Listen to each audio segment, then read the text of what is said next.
Welcome to the Court of Public Opinion. You be the judge. Today's topic is exploit the topic, not the people, social media. A discussion that probably we've had before, but we're going to split it off into part two. When we talk about this, we might be bringing up some things in this discussion. We want to be able to always go into a debate or discussion to present our evidence and, while being persuasive, support our information with evidence. So without too much explaining, let's listen to the audio blog. We're discussing censorship, and the actual blog post that I actually had prepared was not working correctly. So I'm going to just try to maybe surmise what I was trying to discuss in the blog post by preparing a speech and creating a debate, or a debate that already exists, which, if you could go on social media, there's a lot of debates that still exist that have yet to be resolved. But we want to approach this topic from a neutral position, but it's almost hard to when you talk about the importance of your First Amendment, the ability to speak, First and Second Amendment, the ability to speak for yourself, the ability to, we got a God-given mouth, and we've got to be very careful with the words we use and choose carefully. Obviously, I've learned firsthand, and some of you know personally, if I've experienced this yourself, it's usually people you don't expect that will not want to debate you, whether you agree or not. I think some people just don't either not know the topic, or they just feel awkward and uncomfortable and don't want to be forced in the spotlight or forced in a situation. But it's hard not to force this discussion into the discussion or in the public debate, because everybody has a debate with it, and I bring it up quite often.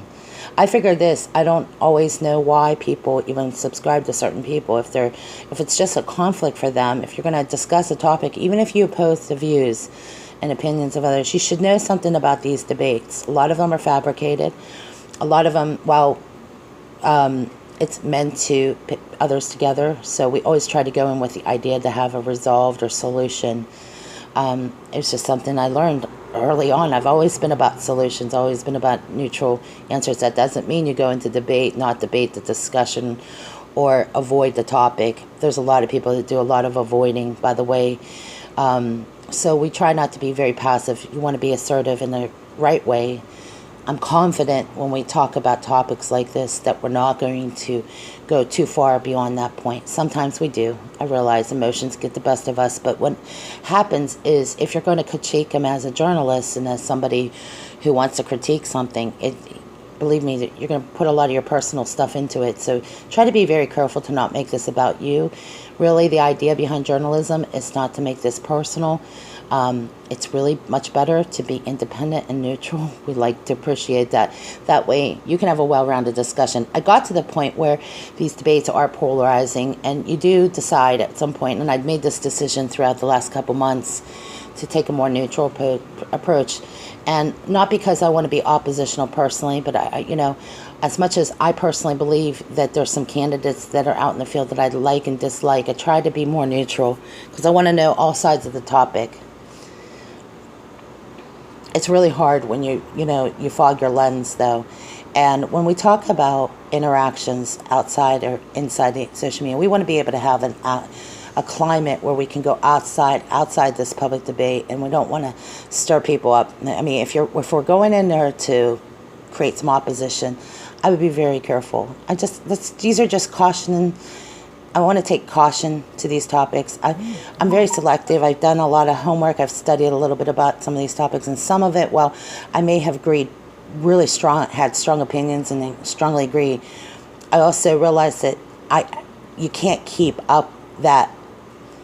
That's just not my focus, and I'm still learning a lot about this. So I don't want to get into these debates thinking that somehow I'm going to come away with all the answers either. A lot of times it's just going to be critiqued, and I think that's over time. It's something I'm learning more and more as I study these topics or research topics. Listen, not every day do I have time to go and fact check it on Snopes, but I think it's responsible journalism to fact check your information. But that's why we always created a journal, more or less, instead of a fact-checking site. That's up to you as a subscriber. If somebody wants to got your information, if you decide to fact-check it, that's personally, I think, is a very effective way to support maybe the discussion. And I think a lot of times, instead of creating opposition, we allow people to have their own opinions.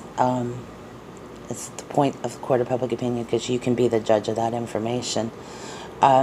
Judging on those things. Wow, a lot of people say, well, you're being judgmental. I think that's the whole point, is that yes, we are being judgmental, because we have the ability to reason better if we judge things correctly. If we're judging it through an obscured lens, or it's like rose-colored glasses, then really what you're not allowing yourself is the ability to think critically about a topic. And unfortunately, being the yes man and yes woman doesn't work.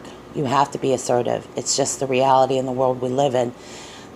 You don't have to be aggressive, but you can state your point clearly and simple. Learning more and more of this today. That's why we're shortening these sites, and this is why we're downsizing everything, because we realize that we've got to get to our point and make it quickly and be on to the next thing. People just don't have time to listen to 20 minutes of blogging. Unfortunately, that's why we realize this, not so much in sound bites, but pretty much that's about as much attention that we can give to these topics. Now, some, I believe, do have more, deserve more time, but that's why you can do small posts, and if you decide you want to support it with a longer post, put the link below. That's what I've been doing myself personally.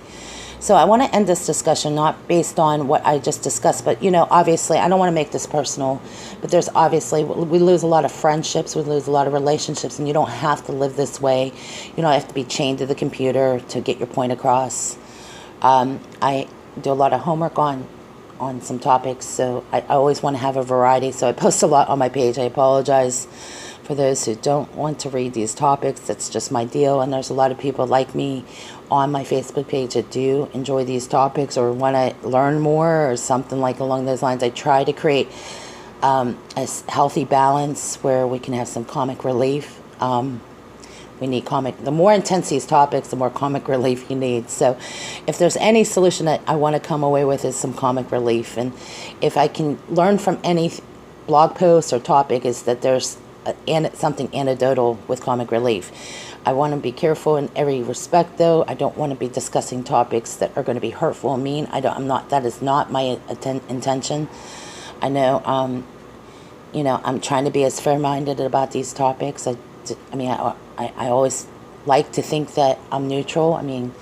While I might be the behind the scenes trying to create the court of public opinion, it's just not a news post. It's creating an environment where people can actually debate. You can actually disagree. You don't have to know everything. Over time, your opinion seems to change, and we've learned that. You don't always have to stay with one narrow-minded view. But in some things, our strong convictions are important. We don't want to lose sight of that. But we want to be able to be fair-minded and judge these situations carefully with critique and the right information. And it's up to you. You are the person, you are the judge.